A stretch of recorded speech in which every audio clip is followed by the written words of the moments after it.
Que Dieu nous bénisse. Amen. Nous sommes de retour à la maison de Dieu, dans la maison de Dieu. Vous voyez que nous étions séparés il y a un moment de cela. Nous étions séparés à cause de coronavirus.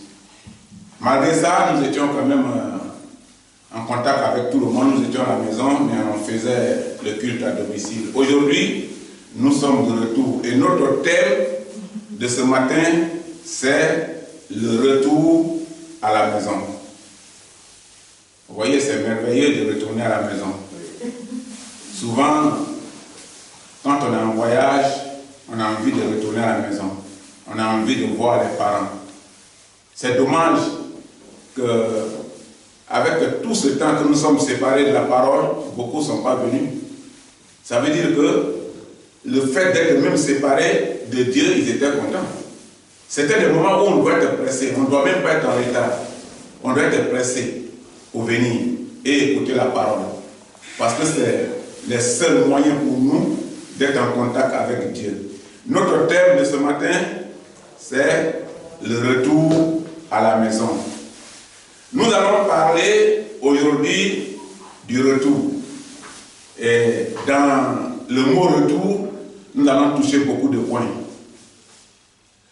Le retour ou faire sa réapparition.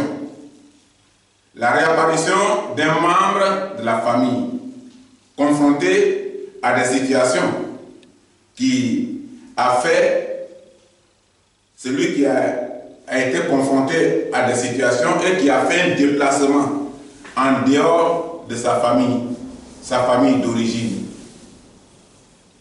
Depuis un moment, pour des causes de vacances, d'autres, c'est des causes de vacances, pour des causes de la guerre, pour ceux qui sont partis à cause de la guerre, séparés de la famille divine, de la famille d'origine, ou de l'exil forcé, ou pour une mission. Et tout ça, quand on le fait, on retourne. Donc, nous allons toucher ces différents points-là. Vous voyez que quand on est en mission, c'est différent.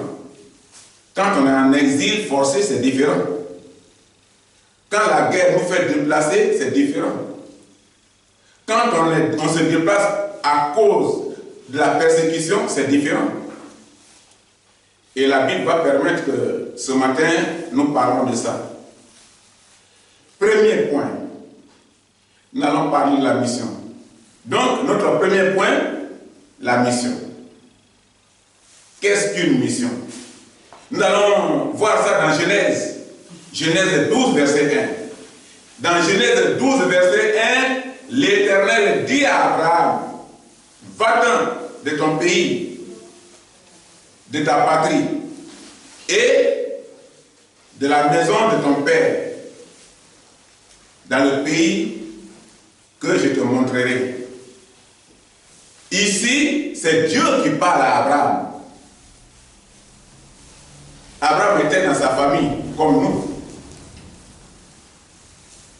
Et Dieu va lui donner des instructions. Ici, Abraham n'est pas en vacances. Il n'est non plus en exil. Mais Dieu l'a envoyé en mission. Une mission est différente des vacances. Parce que celui qui est en mission a un compte à rendre à celui qui l'a envoyé. C'est différent. Quand tu vas en vacances, tu décides de te déplacer, d'aller en vacances. Parce que c'est ton temps de repos. Tu peux aller où tu veux. Mais en mission, tu ne vas pas où tu veux. Tu vas où on t'envoie. Et ici, Abraham avait une mission difficile. Abraham avait une mission difficile parce qu'il a sa famille. Il vivait dans sa famille d'origine et Dieu lui dit, va-t'en de là. Et Abraham est parti de là. Aujourd'hui, quand on nous envoie en mission, on ne veut pas partir. Parce qu'on ne veut pas abandonner notre famille. Parce qu'on trouve que servir Dieu est difficile. Dieu a dit à Jonas, va et parle au peuple perdu. Jonas a dit non, non. Seigneur, les gens là, ils sont mauvais. Moi, je ne veux pas. Il est parti se cacher, se mettre à l'abri de l'arbre au bord de la mer. Ça n'a pas marché. Dieu a séché les branches. Quand le soleil chauffait, il dit, bon, je vais m'approcher de la mer pour boire un peu. Il s'est approché, les vases sont sortis de la mer, ils l'ont emporté. Il était obligé de se retrouver dans le ventre d'un poisson. Et il a été vomi là où il ne voudrait pas partir. La mission est difficile. C'était une mission. Il ne voudrait pas aller à cette mission. Abraham est parti à cette mission. Parce que la mission d'Abraham, c'était le moyen que Dieu voudrait utiliser pour bénir un peuple. Aujourd'hui, Abraham est béni. Son nom est partout. Pas seulement dans le christianisme, mais aussi dans l'islam, comme dans d'autres religions.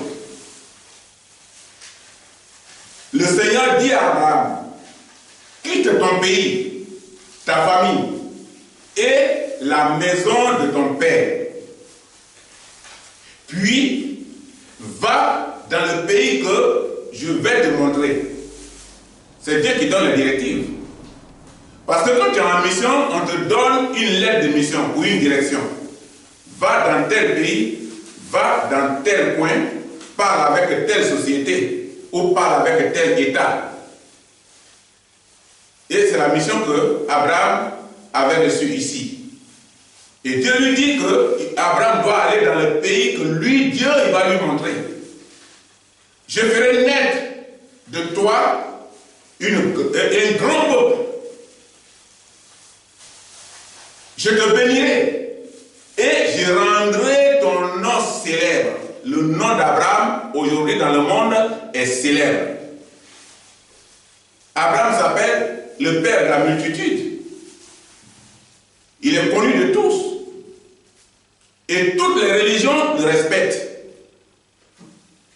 Et donc son nom est célèbre. Dieu, quand il promet, il le fait. Et Dieu a rendu le nom d'Abraham célèbre. Parce que c'est une promesse. Et tu seras une source de bénédiction pour toutes les nations de la terre. Mais c'est la même mission que nous recevons. Quand Dieu dit allez-y parler, allez-y prêcher l'évangile, convertissez les gens qui souffrent, des gens qui sont tenus captifs entre les mains de l'ennemi. Nous attendons quoi? Nous refusons de partir. Nous faisons exactement comme Jonas. Je ne vais pas parler à ce peuple-là. Ils auront pour conséquence l'enfer. Et c'est nous qui les maudissons. Parce que nous les condamnons déjà. Alors que la Bible nous dit que ce qui est condamné sur la terre est condamné dans les cieux. Mais Abraham est parti de cette mission.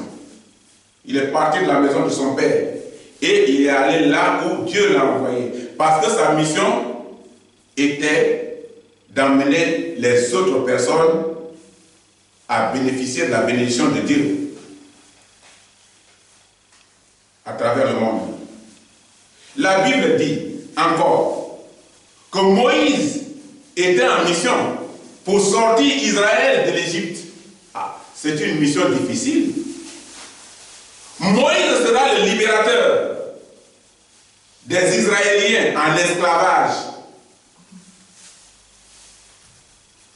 J'ai fait un voyage en Mauritanie. Et puis, à cette époque-là, le président qui était sur place, jusqu'à aujourd'hui, en Mauritanie, il y a des Noirs là-bas qui acceptent l'esclavage chez les morts. Et ils sont là-bas en esclavage. En 21e siècle. Et le monsieur là, il a dit, ah vraiment, les temps ont changé. Vous ne pouvez pas vivre éternellement chez les gens. Rentrez chez vous. Dans la maison de votre père. Ils ont commencé à pleurer. Des malheureux comme ça ont commencé à pleurer. Nous, on va aller où? Nous sommes habitués à vous. On va rester ici en esclavage. Israël était là. Israël a vécu les mêmes choses. Dieu a dit à Moïse, tu seras en mission. Et Moïse va accepter la mission. Mais est-ce que Israël était prêt pour partir de l'Égypte? Exode 14, verset 12 à 13. Dans Exode 14, verset 12 à 13, la Bible dit, n'est-ce pas là ce que nous te disions en Égypte? Il parle à Moïse, les Israéliens. Laisse-nous servir les Égyptiens, car nous aimons mieux servir les Égyptiens que de mourir au désert. Regardez cette mentalité. Dieu dit, je vous envoie quelqu'un. Pour que ce quelqu'un-là, vous le suivez. Je lui ai montré le chemin. Et vous allez sortir de l'esclavage, vous serez libre. Mais dès qu'ils ont été confrontés à un petit problème, le mot libre d'abord les a encouragés. Mais dès qu'ils ont été confrontés à une épreuve au désert, ils ont commencé à se plaindre. Et ils ont commencé à dire à Moïse, n'est-ce pas ce que nous t'avions dit? On t'a dit là-bas en Égypte là, que nous, c'est mieux qu'on soit esclave. Quand on est esclave, on est bien. Maintenant, on est au désert, on souffre. Et Moïse était confronté à une telle situation face à des gens pour qui il souffrait. Mais Dieu lui a donné des directives à suivre. C'est une mission. Si c'était de sa propre volonté, il allait dire, mais d'accord, retournez. Mais c'était une mission. Moïse répondit au peuple, ne craignez rien. Restez en place et regardez la délivrance que l'Éternel va vous accorder en ce jour. Car les Égyptiens que vous voyez aujourd'hui, vous ne les verrez plus jamais. Est-ce que la Bible ne nous dit pas ça aussi? La Bible nous dit la même chose.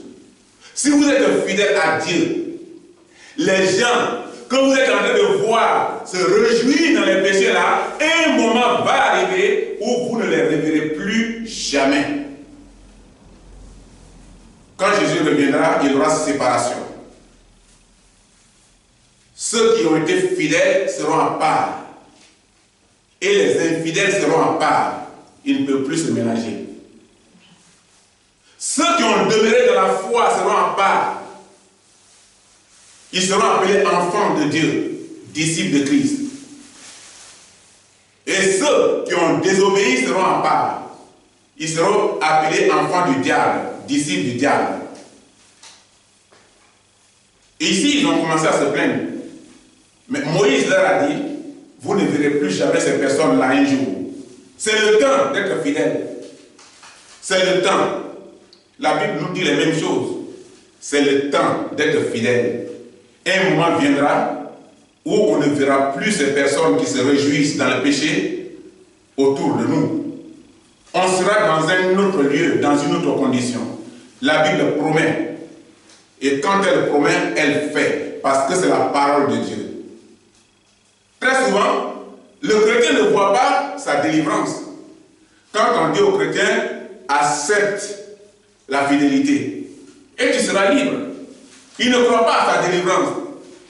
Mais par contre, quand il était encore dans le péché, quand il était dans le monde, il était dans une situation peut-être difficile. Il était entouré de bagages.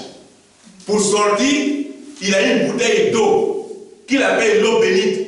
Il a ça dans sa maison. Il y a une langue en Afrique, langue bambara, qui dit Nasegi.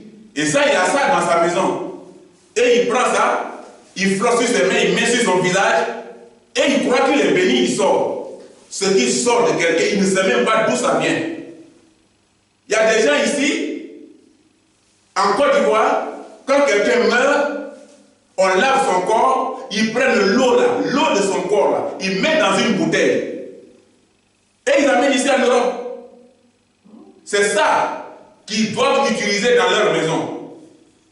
D'autres prennent la salive du mort. Et tu étais dans une telle vie, l'esclavage de Satan, d'utiliser les salives des morts dans ta maison. Et les gens vivaient de ça. Et ici, en Égypte, quand on parle d'Égypte, l'esclavage en Égypte, les Égyptiens sont des idolâtres. Donc, Israël ne voulait pas accepter l'idolâtrie, mais Israël était obligé de servir les idolâtres, donc Israël était idolâtre. Et la Bible dit que Dieu envoie Moïse. Il dit que mes enfants ne seront pas idolâtres. Ils sont esclaves. Ils sont idolâtres de force.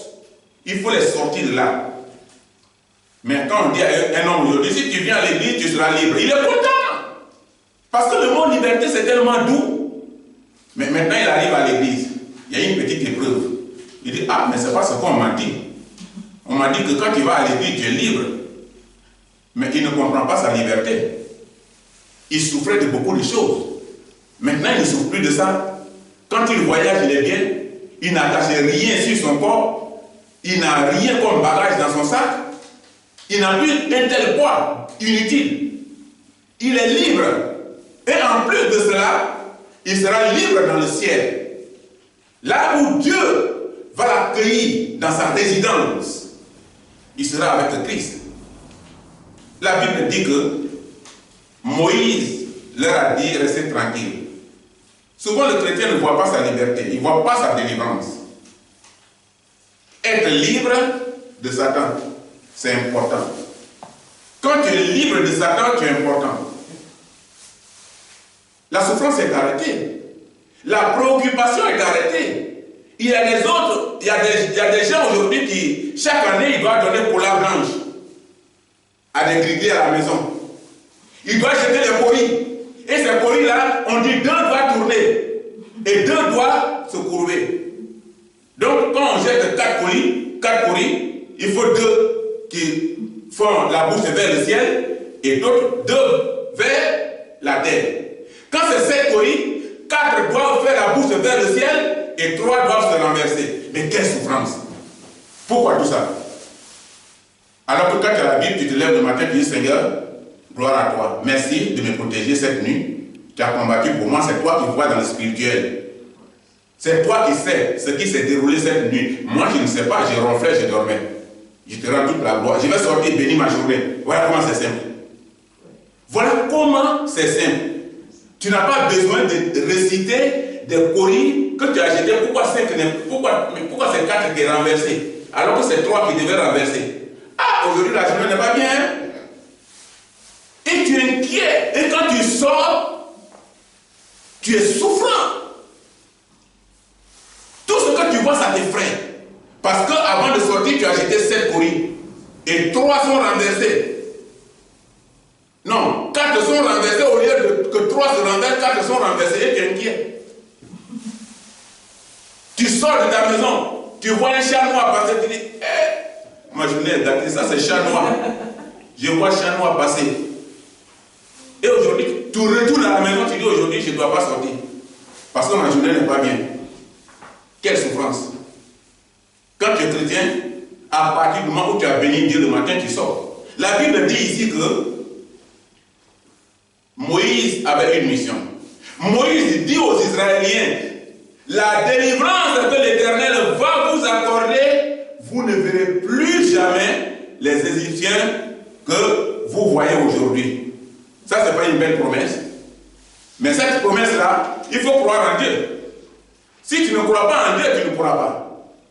Il faut croire en Dieu parce que c'est la foi.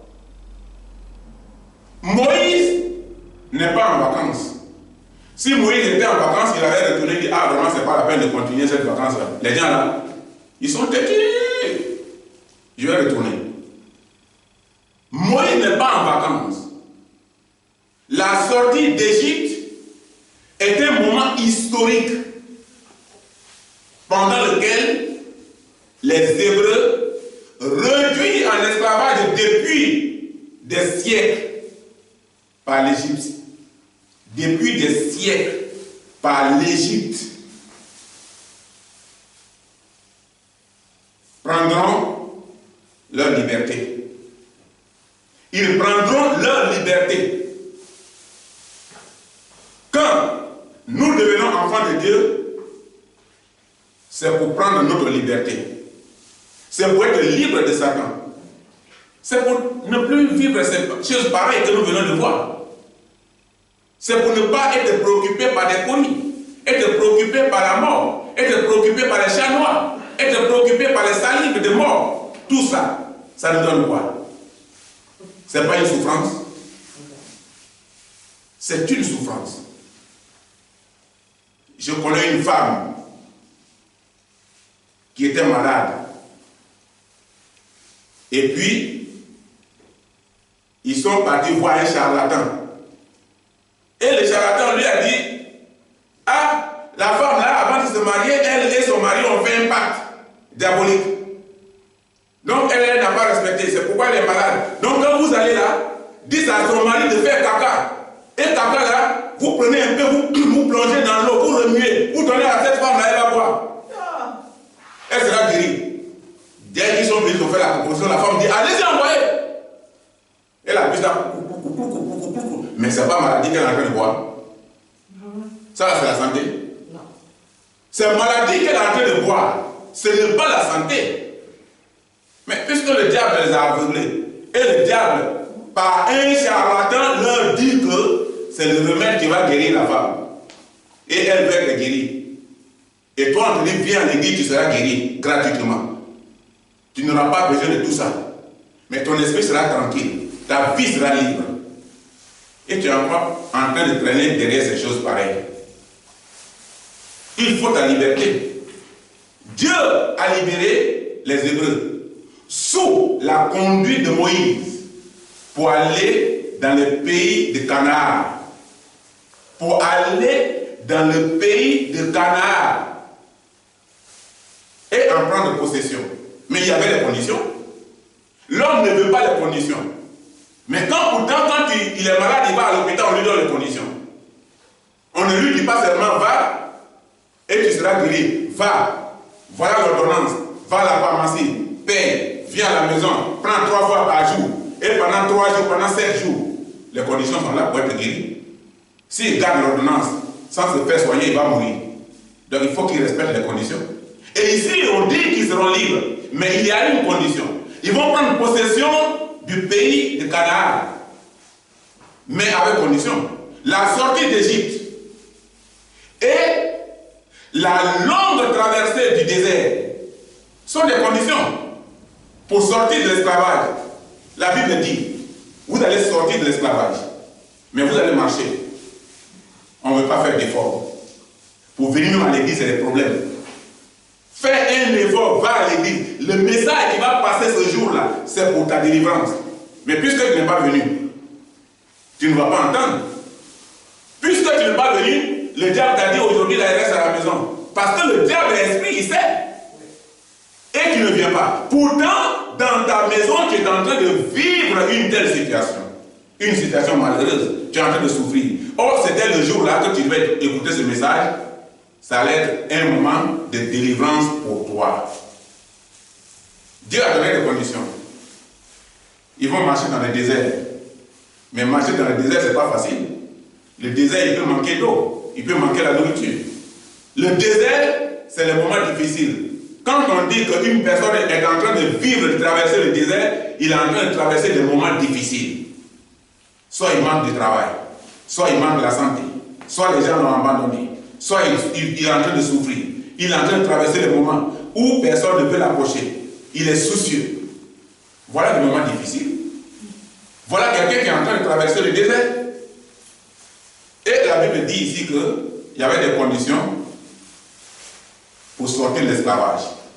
Il y a aussi des conditions pour sortir de l'esclavage pour toi, pour devenir enfant de Dieu.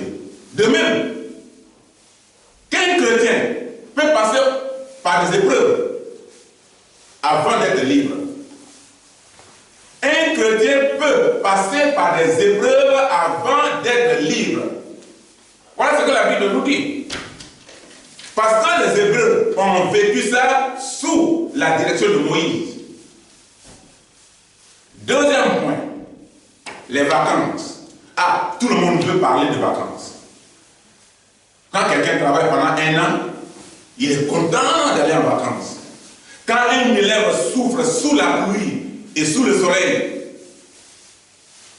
sous le froid, pendant 1 année, quand on parle de vacances, il est content d'aller en vacances.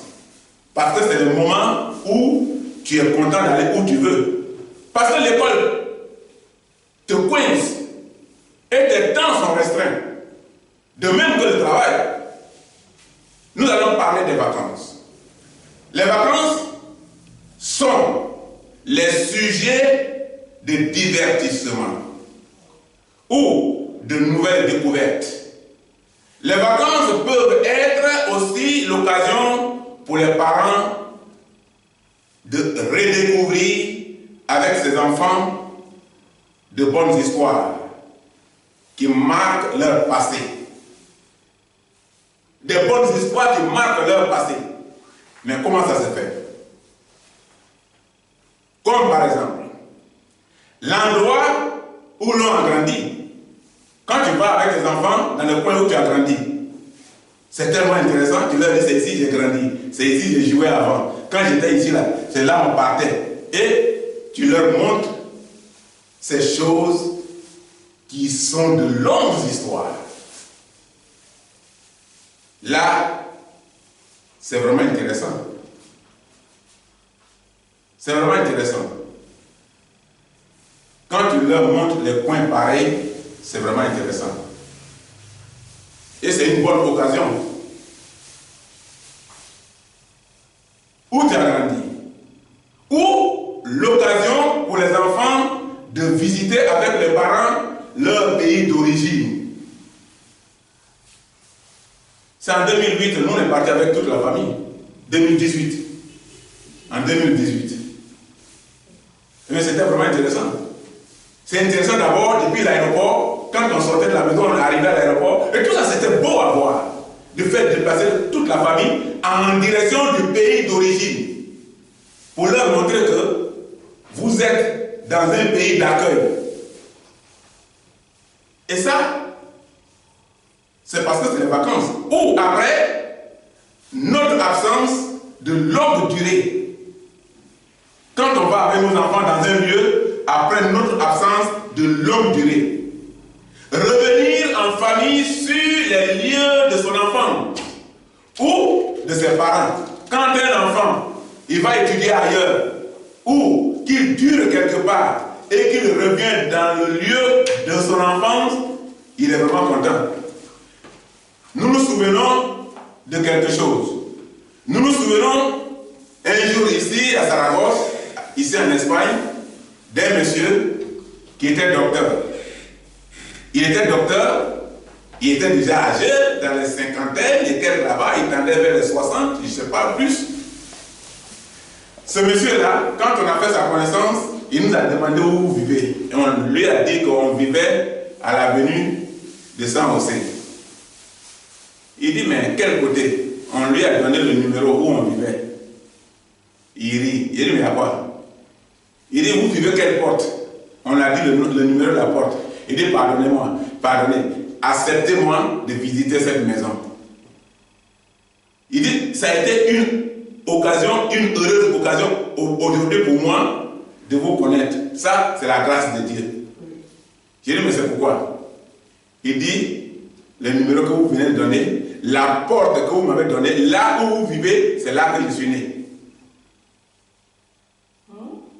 C'est là que j'ai fait mon enfance. Il a commencé à expliquer comment il grimpait avec ses amis l'escalier dans le sens contraire et un d'entre eux a raté l'escalier et il est tombé, il est mort. Et tout ça, c'est les histoires qu'il voulait revoir. Donc, il y a ça aussi qui est intéressant. Ou, alors, quand on vit ces choses pareilles, on se souvient, il voudrait se souvenir de son passé. Revoir, il est venu, il a visité la maison. Il était content Il dit ça, c'est une histoire que je ne peux pas oublier. C'est vraiment intéressant. Donc, les lieux de son enfance ou de ses parents nous donnent de multiples bienfaits et de belles histoires. Comme le cas de ce monsieur par exemple, de belles histoires. Pour nous qui vivons ici en Europe, dont nos enfants sont nés ici, voir où ont grandi leurs parents, c'est merveilleux. Voir leurs parents dire on a grandi ici, hein, j'étais ici, là on partait ici, c'est vraiment merveilleux. Où ont grandi leurs parents. Avec tout ce que cela dit de l'ambiance, de la manière de vivre et du mode d'éducation, inscrit les enfants dans une belle histoire. Une très belle histoire. C'est là un peu la définition des vacances. Il y en a beaucoup, mais je donne un peu la définition des vacances. Et cette transmission de la mémoire familiale constitue une base sur laquelle les enfants peuvent s'accrocher. Plus ou moins, ils ont une idée de leur vie avec leurs parents ou de la vie passée de leurs parents. L'émotion ressentie dans la découverte profonde de son origine ne se mesure pas. Ne se mesure pas, car cela est lié à notre valeur. Il y a des gens ici en Europe qui disent mes enfants n'iront pas en Afrique. Pourtant, ils sont africains. Regardez aujourd'hui aux États-Unis. Les Noirs des États-Unis, tout seuls, cherchent maintenant à chercher leur origine en Afrique. Beaucoup sont rentrés déjà au Ghana, en train de faire des réalisations. Beaucoup sont rentrés au Nigeria, en train de faire des réalisations. Ils ont fait des enquêtes sur leur origine. Quand un enfant ne connaît pas son origine, il est perdu. Mais ça dépendra des parents. Il faut enseigner à tes enfants leur origine. Parce que même s'ils seront bien ailleurs, mais ils doivent savoir d'où ils viennent. Et c'est merveilleux. Mais quand le départ du pays natal est lié à des événements dramatiques, notamment les exils forcés des parents dus à des guerres ou des famines, le retour est parfois trop douloureux et difficile à envisager. Quand les parents sont partis par la guerre les a fait déplacer. L'image qu'ils ont de la guerre n'est pas bien. Quand les parents sont partis par la famine, l'image qu'ils ont de la famine n'est pas bien. Quand les parents sont partis à cause de l'exil forcé, l'idée qu'ils ont de l'exil n'est pas bien. Et ça devient difficile. Le retour devient difficile. Un tel voyage ne motive pas et n'encourage personne. Mais quand le retour est beau et que vous allez retourner pour voir la beauté du passé, c'est vraiment beau et intéressant. Ça encourage. Le péché. Nous allons parler du péché. Le péché nous met en exil forcé chez Satan. Nous sommes des enfants de Dieu. Nous avons vécu dans la maison de Dieu. Nous avons servi même dans la maison de Dieu pendant des années. Et d'un coup, on ne vient plus à l'église. On cherche des arguments. Alors qu'au fond, c'est le péché qui nous a mis en exil forcé avec Satan. Et nous sépare de notre Seigneur Jésus-Christ. Quand un chrétien n'a pas envie de retourner à Dieu, pourquoi? Il y a une raison. c'est parce qu'il ne se sent plus à l'aise en présence de Dieu. Par le péché. Quand il ne se sent plus en présence, à l'aise en présence de Dieu, il n'a plus envie d'aller à l'église. Il n'a plus même envie de collaborer avec les chrétiens. Mais nos premiers ancêtres l'ont fait. Adam et Ève. Dieu dit, vous êtes où? Il dit, on est cachés. Mais pourquoi vous vous cachez? Parce qu'ils ne se sentaient plus à l'aise en présence de Dieu. Et ils se sont cachés. C'est ce qui nous arrive. Quand le péché rentre dans notre vie, on se cache. On n'est plus libre. On n'est plus libre. On n'est plus libre de prier. On n'est plus libre de parler avec Dieu. On n'est plus libre de méditer. Parce que notre esprit est chargé. Notre conscience est chargée. Le péché est une offense faite à Dieu et une transgression délibérée contre la loi divine. C'est ça le péché. Et quand cela rentre dans notre vie, tout est gâté. Et la Bible ne nous encourage pas à cela. C'est pourquoi quand quelqu'un tombe, il doit se relever. Depuis quand vous avez vu un bébé qui tombe, puis il reste à terre. Il tombe, il se relève, il pleure. Quand il ne peut pas, les parents vont, ils le tiennent par le bras et ils le soulèvent. Quand il peut, il se lève seul, se relève seul. Il est difficile. Ou alors, il est défini comme une désobéissance, le péché. Un refus de pratiquer la parole de Dieu. Quand quelqu'un refuse de pratiquer la parole de Dieu, la Bible dit qu'il est dans la désobéissance. Et un obstacle, cela est un obstacle pour son salut. Parce qu'il ne verra pas Dieu. Il ne peut plus parler à Dieu comme avant. Ou encore, lorsque le péché est grave, il devient chronique et donne la mort à notre âme. Ça devient chronique. Dieu ne te condamnera pas. Parce que tu fus pécheur dans ton histoire. Dieu te condamnera parce que même à l'écoute de ta parole, tu demeures dans le péché. Celui-là, on appelle le pratiquant du péché.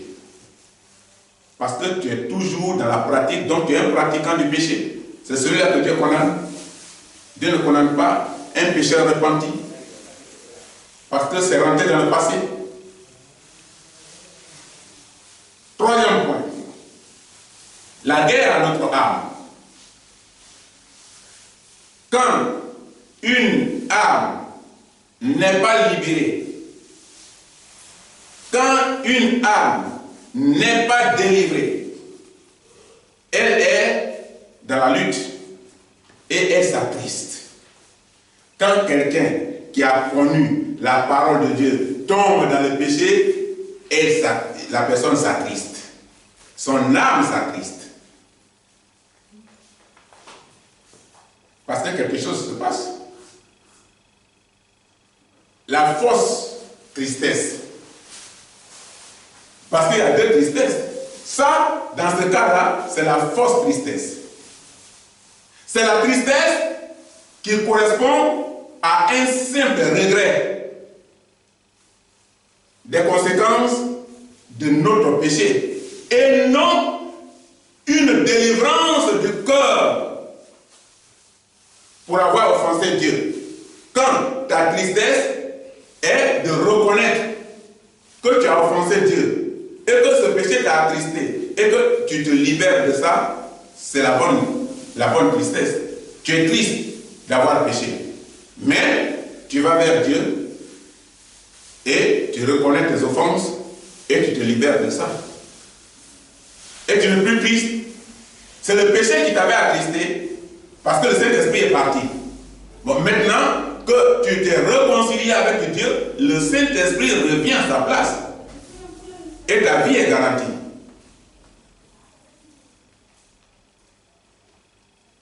Il y a la bonne tristesse. La bonne tristesse qui conduit à la délivrance. C'est la repentance. C'est la repentance. Tu es triste, tu te repens et tu es libéré. Cette tristesse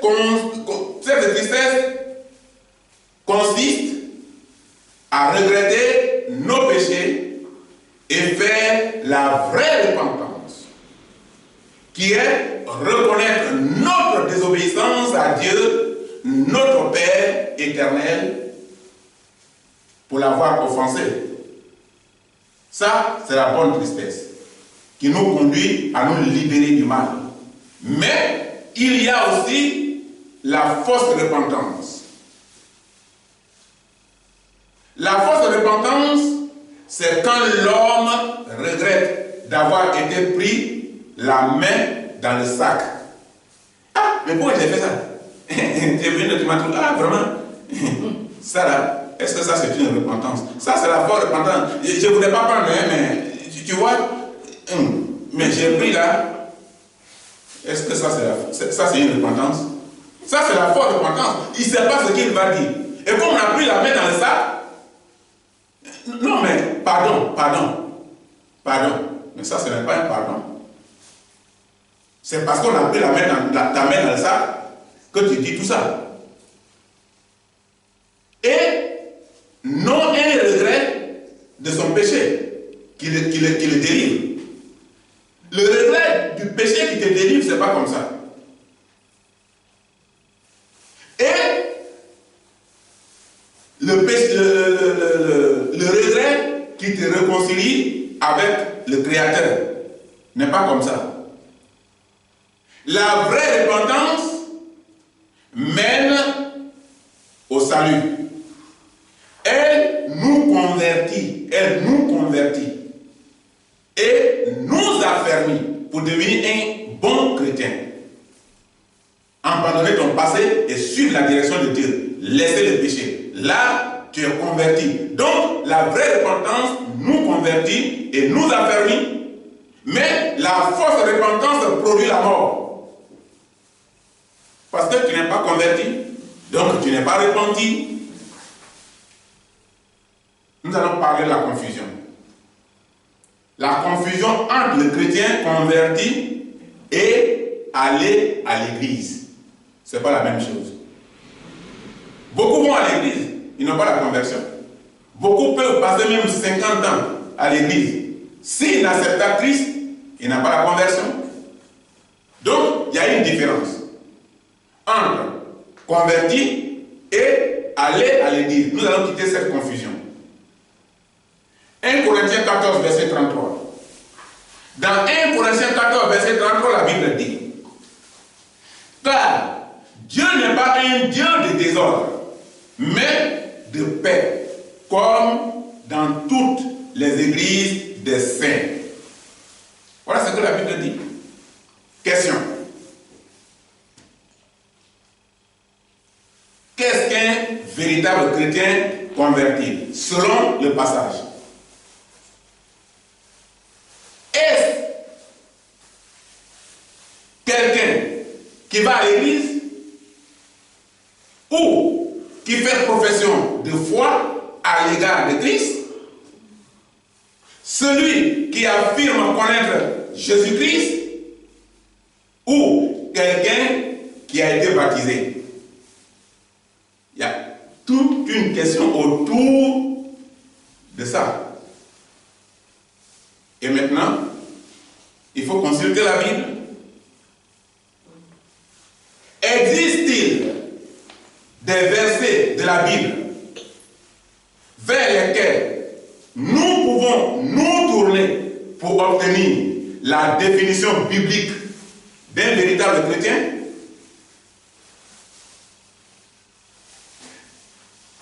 Un verset qui éliminerait toute possibilité de confusion.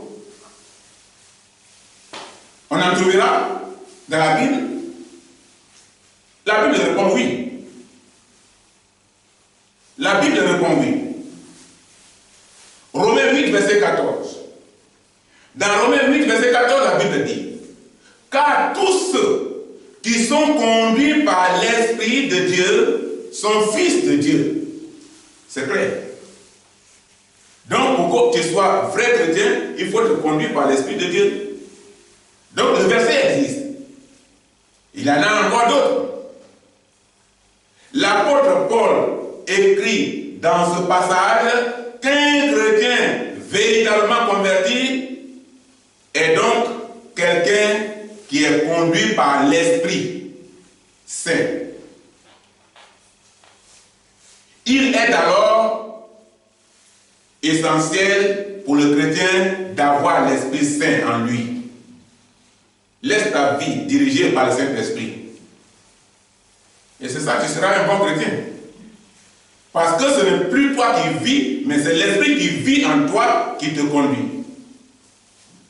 Et l'Esprit qui vit en toi, c'est l'Esprit Saint, c'est l'Esprit de Dieu. Ce n'est plus l'Esprit du malin qui t'habitait par le passé quand tu n'étais pas encore chrétien. Maintenant, ta vie est dirigée par le Saint-Esprit. Et c'est grâce à cela que tu es devenu un chrétien converti. Jésus-Christ revient bientôt. Jésus-Christ revient bientôt. Nous allons parler de Jésus-Christ revient bientôt. En observant ce qui se passe actuellement dans le monde, on peut penser aux signes que le Seigneur Jésus nous décrit à ce sujet et qui annonce son prochain retour. Jésus-Christ revient bientôt. Matthieu 24, verset 14. Dans Matthieu 24, verset 14, la Bible dit: cette bonne nouvelle du royaume sera prêchée dans le monde entier pour servir de témoignage à toutes les nations, alors viendra la fin. Voilà ce que la Bible dit. Relevons les points importants qui définissent notre temps. Nous allons terminer par les points qui définissent notre temps. Nous allons prendre premièrement la séduction. La séduction est définie comme la technique du diable pour attirer les gens et les faire adhérer à des fausses religions. Aujourd'hui, il y a des fausses religions qui ne prêchent pas l'évangile, qui font n'importe quoi, les fausses religions. Je dis bien les fausses religions, il y en a beaucoup. Et tu vas aller t'adhérer. Et le plan de Satan, c'est de t'emmener à t'adhérer à la fausse religion. Et c'est ce que l'évangile nous décrit ici, qui est la technique du diable. Les faux Christ. Beaucoup vont vous présenter les faux Christ, qui n'est pas Jésus-Christ de Nazareth. Les faux Christ. Il y a des gens qui ont eu le don d'attirer tant de gens qui croient en leurs mensonges. Il y a des gens qui ont ce don-là. Et des églises sont remplies. Et on leur donne de fausses doctrines qui les conduisent à la mort. Même certains mouvements religieux qui ne se basent pas sur la parole de Dieu véritable écrite dans la Bible. Quand vous prenez la religion de Mormon, les versets sont modifiés. La Bible est modifiée en faveur de Mormon. Mormon n'est pas une église. Mormon a été une association qui a été créée aux États-Unis. Et cette association-là, pour la protéger contre l'État, pour qu'on ne la ferme pas, ils se sont mis sous la couverture de l'Église. De même que les témoins de Jéhovah. Et il y a beaucoup comme ça. Donc, ce sont des gens qui présentent les faux Christ. Mais dehors, ils vont parler de Christ. Mais quand vous rentrez à l'intérieur, vous n'entendez plus parler de Christ. Vous entendez parler des chefs religieux, des leaders, ceux qui ont créé. C'est leur pouvoir qu'on vous enseigne. Et il y en a beaucoup de gens dedans. Parce que si on t'ouvre la Bible, si on t'enseigne la Bible, ça va t'orienter. Donc, voilà, il faut croire à leur mensonge, alors qu'ils n'enseignent pas la véritable parole de Dieu. Les guerres. Actuellement, il n'existe pas un pays au monde qui ne soit impliqué dans une guerre. Il n'y en a pas. Une nation se lève contre une autre nation. Royaume contre royaume. On parle la paix. Même quand ils sont en train de faire la guerre, la paix va sortir où? Eux qui parlent la paix vendent les armes, revoltent les gens. Et ils créent la rébellion contre l'État pour vendre les armes. Parce que les armes, il y a une concurrence d'armes dans les pays développés. Donc il faut vendre l'ancien pour fabriquer le nouveau. Parce que ce n'est pas pour stocker. On met de l'argent, beaucoup d'argent. Il faut les vendre.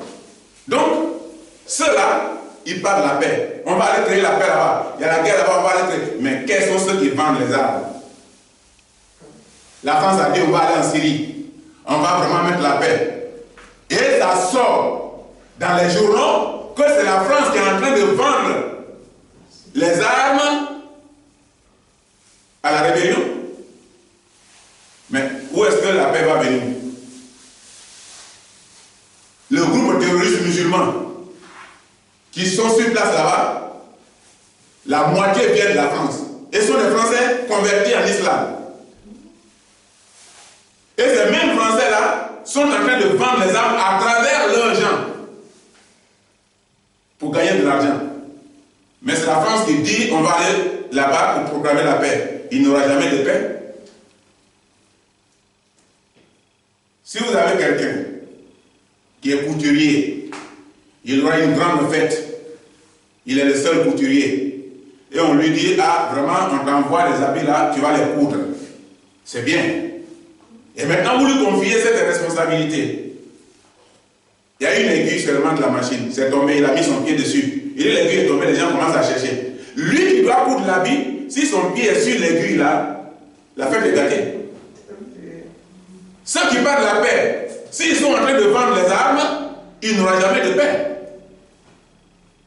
Il y aura toujours la guerre. Il y a la famine.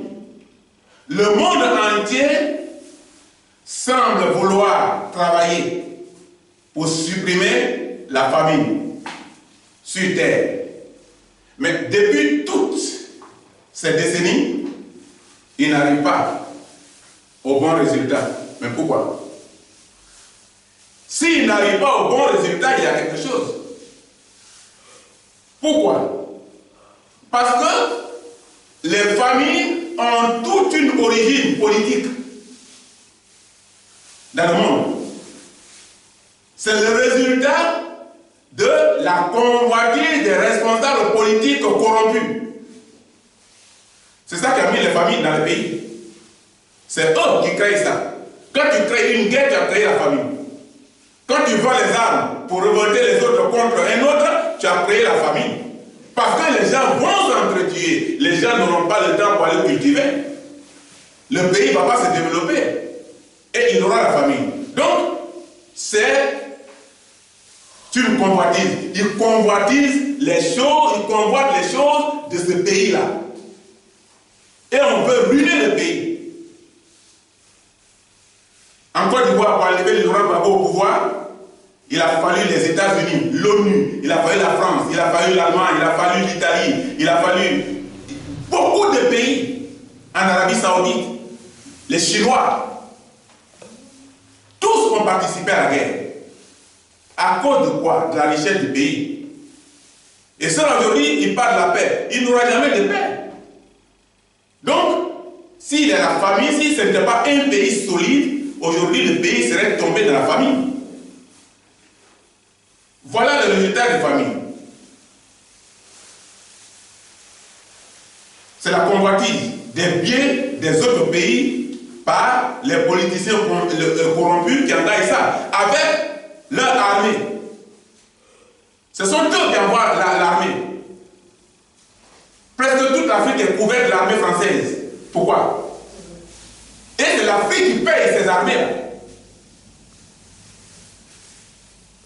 Ils disent que l'Afrique est pauvre. Mais toutes ces armées qu'ils amènent, c'est l'Afrique qui paye. Toutes les sociétés françaises sont installées en Afrique, les meilleures, pour exploiter l'Afrique. Donc, la convoitise des responsables politiques corrompus avec leur armée. C'est une démarche personnelle, individuelle, sans crise. Ils le font pour leur vie. Quand Nicolas Sarkozy a donné l'ordre de détruire la Côte d'Ivoire, ils ont détruit les radars militaires ivoiriens. Nicolas est aujourd'hui ambassadeur du gouvernement ivoirien en Côte d'Ivoire. Il est français, mais il est ambassadeur de la Côte d'Ivoire. Pourquoi il peut être français, il peut être ambassadeur de la Côte d'Ivoire? Parce qu'il a joué un rôle, il doit être récompensé. Est-ce qu'il va avoir la paix si celui qui a détruit le pays est aujourd'hui ambassadeur? Il n'aura jamais de paix. Les tremblements de terre, là où nous allons nous arrêter. Tremblements de terre, il y en a de plus en plus. Et ils sont de plus en plus forts, de plus en plus meurtriers. Et les hommes n'en tiennent pas compte. Les hommes n'en tiennent pas compte.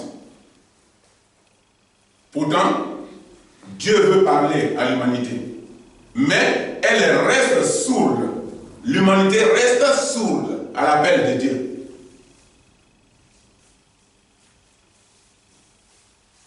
C'est grave.